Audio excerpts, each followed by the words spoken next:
The Night Before Christmas by Tony Mitton, Layn, Marlow. On the night before Christmas, the tree was all hung with lights and with baubles that shone as they swung. The branches were dangled with glittering things, while the fairy perched high with her wand and her wings. There were presents wrapped shinily under the tree. There were green leaves and berries and cards hung to see. For at last it was Christmas, and late Christmas Eve is when Santa Claus visits. Oh, so folk believe. So we set out a drink and a Christmassy snack with a note saying, "Santa, please put down your sack and nibble some Christmas cake. Give it a try, for it must be so cold in the midwinter sky. And here are some carrots, so crunchy and sweet. Your hard-working reindeer could do with a treat." Then Dad told a story and Mom sang a song, and soon it was time to be getting along.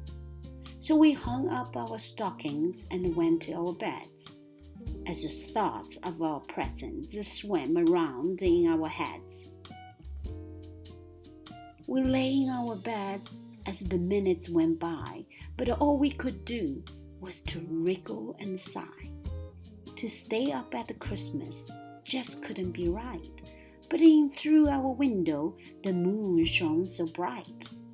It must have been later than midnight, I guess, and our heads were all hot and our beds were a mess.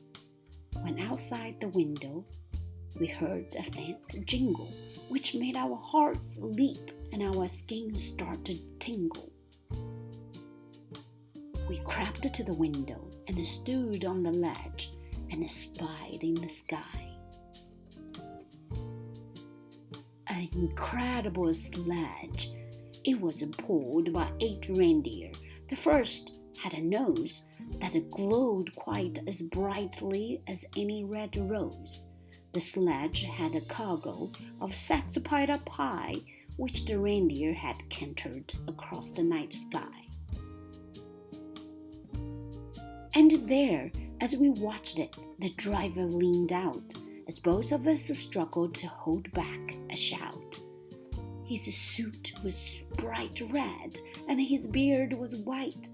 "It's Santa," we whispered, with gasps of delight. Our hearts started thumping. We didn't think twice, and downstairs we scuttled. What mischievous mice! Old Santa had come down the chimney, and now he was wiping the soot from his beard and his brow. He read all our messages, mumbled, "Let's see." Then he filled up our stockings and chuckled with glee. He nibbled some cake, and then, what do you think? He turned around to face us and gave us a wink. He waggled a finger, but smiled as he said, "What cheeky young children! Be off now to bed." There was nothing to answer, nothing to say. We knew it was true, so we had to obey. We scuttled back up to our window, amazed, to catch a last glimpse, and we gazed and we gazed.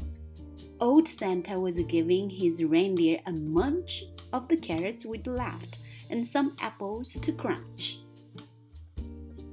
Then he reached for the reins as he jumped in the sleigh, and he called with a chuckle, "Now up and away!" The reindeer clawed hard at the air with their hoofs, till the sleigh slowly rose to the height of the roofs, and Santa waved down with a cry of delight. "Merry Christmas, my dears, and a very good night."